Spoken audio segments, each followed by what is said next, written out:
I open the door, I see a whole bunch of police and all blocked off and entrance and everything. Everybody's so scared. First in Fox 61, neighbors are on edge this morning after 2 people were killed in a shooting. It happened in the middle of the afternoon in New Haven. The latest on that investigation.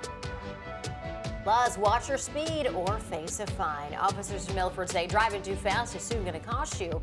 We have all those details ahead for you. Good Tuesday morning. It is a wet one out there, but we hope your morning's off to a good start so far. Thanks for being with us at Fox 61 America Areas. And I'm Bridget Fiorello. Hope your morning is off to a great start. Now, depending on where you are, you might notice some rain. Visibility is also dropping, so it might be a little tough to see out there, Rachel. Yeah, we have some patchy, dense fog in spots, as well as a couple of occasional showers, areas of mist too. So it's certainly a damp and muggy start to our morning here for a Tuesday morning. That is after what was a pretty soggy day yesterday too. We certainly need the rain still, so we'll take anything that we can get around here, especially if it's not associated with any issues. So 395 here, a couple of light showers towards Brooklyn, a moderate shower towards Wyndham now, as well as just south of Plainfield. We also have some showers here, Monroe, Danbury, also into Waterbury on 84, a couple of lighter showers there too. So occasional showers today. It's not a washout of a day, but certainly going to be muggy as well. We do have visibility issues in spots down to about a quarter-mile visibility in Bridgeport right now, down to a mile Waterbury and New Haven. Live look outside in Hartford at 63 degrees. The winds out of the north around 7 miles per hour. We are warmer than this time yesterday, anywhere from 8 to about 13 degrees warmer. So we're sitting in the mid to upper 60s, and really our numbers are going to hold into really the mid to upper 60s to right around 70 degrees today. So while it's not going to be a washout, there could be a few showers right through about 3 or 4 o'clock. I think the back half of the day and just prior to that, sun going down turns out to be a little bit drier. I don't think we're going to get a lot of sunshine for the second half of the day, unfortunately, but it changes as we head through our Wednesday. We'll have more details on that coming up in just a bit. Here at 6:02 on our roadways, we are following 2 incidents this morning. So heads up here. This is on 95 in the Groton area between 88 and 87. This is closed this morning due to a crash. So your alternatives would be 184 as well as Route 1 to navigate around this closure. We also have a crash here involving at least 1 vehicle on 91 northbound at exit 33 just out by Jennings Road this morning. Live look outside showing you that right lane is sort of blocked off as well as that shoulder. So folks are navigating around it. Doesn't look like volume is too heavy in the area as of now. Erica. Rachel, thanks. 6:02 right now. Drivers in Milford, your warning is over. Speed cameras are now issuing tickets, and if you're caught speeding, one could be heading right to your mailbox. Fox 61's Aaron Coogan is live in Milford, where these cameras are and whether they're actually slowing down drivers. And that is the goal, Aaron, especially in school zones, right?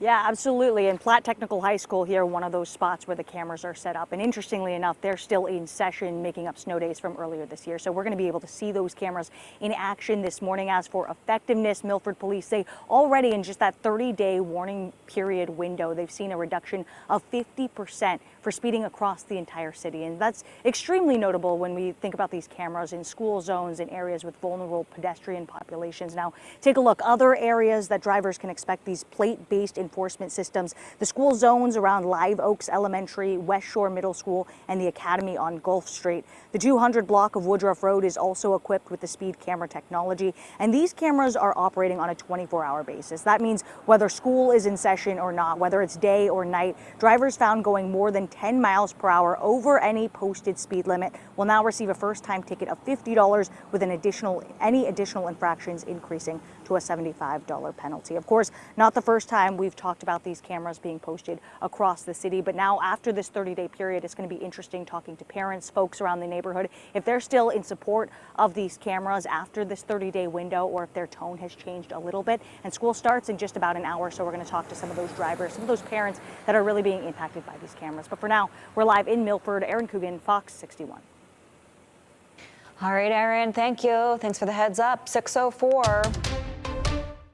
2 people are dead and another person is hurt after a shooting in the middle of the day in New Haven, marking the first 2 homicides of the year for the Elm City. Police say it happened yesterday, and we now know the ages of the victims, 18 and 21 years old. Police say it happened in the area of Woodward Avenue near Nathan Hale Elementary School, and the incident involved 2 groups of people.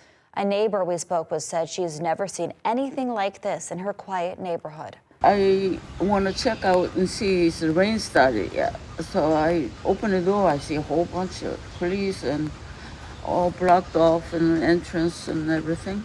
Everybody's so scared. We also spoke with a parent who said their child was outside at recess when it happened and they did not know about the shooting. West Haven police say Miguel Blake and Dravere Blake were the 2 men killed following a shooting last weekend. While both men who died share the last name, police have not said if they're related. Investigators say they were shot outside of a bar on Campbell Street. A nearby business owner told us that he was getting ready to close for the night when the shooting happened. I all heard that shot, that's all I heard, the shooting, pop, pop, pop, pop, and they were on the ground and 2 cars going, 1 car going that way, 1 car going that way, and the police came in, like in a minute, they were here. West Haven police believe the shooting was an isolated incident and that it took place at the bar. Right now, we don't believe there is any threat to the area. And happening today, a man who faces a murder charge in connection to a woman's death is due in court. Leon Stetson is expected to enter a plea on a murder, home invasion, and protective order charge. Police say he stabbed his wife, Carrie Stetson, to death in her Winstead home earlier this month. A woman charged in the death of her newborn baby nearly 8 years ago faced a judge. Prosecutors described Dominique Harrison's alleged actions as depraved and heinous. Fox 61's Alicia Hercules takes us inside the courtroom with the latest developments. Dominique Harrison is the woman accused of placing her newborn baby alive inside of a dumpster. As she was brought into the courtroom Monday, several of the victim's family members walked out in tears. The case before you paints a picture of a level of depravity that is nearly inconceivable. Deputy Assistant State's Attorney Mary Caitlin Harding says 28-year-old Dominique Harrison placed her newborn baby alive in a dumpster back in 2018. The facts allege she put that newborn baby son alive in a dumpster in a remote area so that no one could save that baby's life. The investigation started after the Stamford Police Department discovered the remains. During the investigation, police discovered the newborn was killed in Danbury. After getting an arrest warrant, police arrested Harrison last week. Prosecutors say she admitted to committing the crime after investigators questioned her several times. She subsequently gave interviews after arrest that are leading to additional investigations as well. She's charged with murder with special circumstances. The state described Harrison as a threat to society. However, her defense attorney disagreed. And although the state may paint her in a stark picture that she may pose a danger and a threat to society, I don't believe that is the case. She has been actively participating in the community. She's been able to maintain full-time employment. Although there are several facts and pieces of evidence that the state can't release just yet, Harding says they're confident in their case. The facts all will point to the fact that this defendant murdered her newborn child.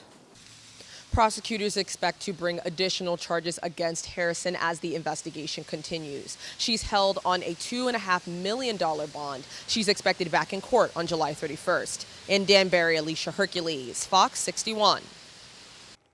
Alicia, thank you. Well, right now we have an update on a shocking story from last week. You may remember it, where human remains were found inside of a Burlington home. Authorities have identified 2 of the 3 people. The chief medical examiner's office says those remains are those of Brian and Sally Ann Cash. Investigators are still waiting on DNA test results to identify a 3rd person.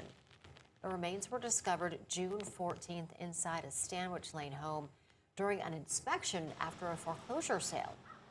State police say there are no signs of criminal activity and the cause of deaths remain under investigation. Despite the rain last night, thousands of fans headed to Rentschler Field last night to see Post Malone and Jelly Roll hit the stage in concert. Fox 61's Valerie Moravi was outside the stadium and spoke to fans who were heading into that venue. Well, vibes remained high throughout the day, and fans did not hesitate to come out despite the heavy traffic and the heavy rain. Now, fans tell me this is the moment they've been waiting for all year. It's big. I've been wanting to see him for years. We are pumped up, ready to rock. Rainy weather did not kill the spirits for fans who showed up to Wrenchler's Field Monday night for some live music by Post Malone and Jelly Roll. That includes David Painter and Kaylin Simmons of Brighton, Massachusetts. They say the country rap stars mean a lot to them, and they've been looking forward to the concert all year. And I save up the money I can from working just to come here, enjoy my time here, and see him. The weather, it's like this all the time at any concert you go to. So this is just a part of the experience. My first time here, but it feels so unreal, like I don't believe I'm here almost. As the doors opened, fans piled into tailgate before the band took the stage. Jennifer Minieri and her family say they could not wait for the concert to start. Just want to see an awesome concert. We are so excited, and I'm here with my girls. Yeah! Jessica Madeiros of Massachusetts says all she needed to put on was her raincoat and head out to some good time. Great start. We're happy. We're going to support Post Malone, Jelly Roll. We're mad you're divorcing Bunny, but hey, it's worth it. Oh yeah, Post Malone puts on a great show, and Jelly Roll, he rocks it out, right?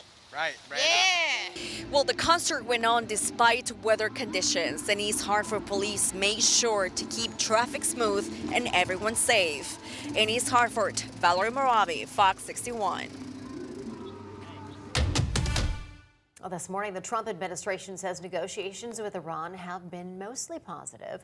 While the final details of the deal are discussed, Vice President J.D. Vance says Iran has agreed to once again let international nuclear inspectors back into the country. That is a major milestone for the American people and the first step in permanently denuclearizing or permanently ending a nuclear weapons program in Iran.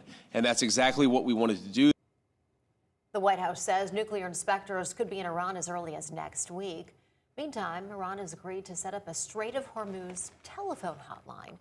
It's meant to prevent and resolve any misunderstandings with the U.S. or other countries when ships are passing through the vital waterway.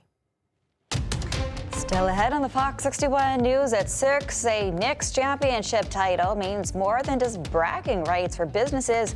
It means a lot of money. All the details straight ahead. And Congress has begun to act when it comes to home affordability. We'll tell you what a new bill would do to protect prospective home buyers.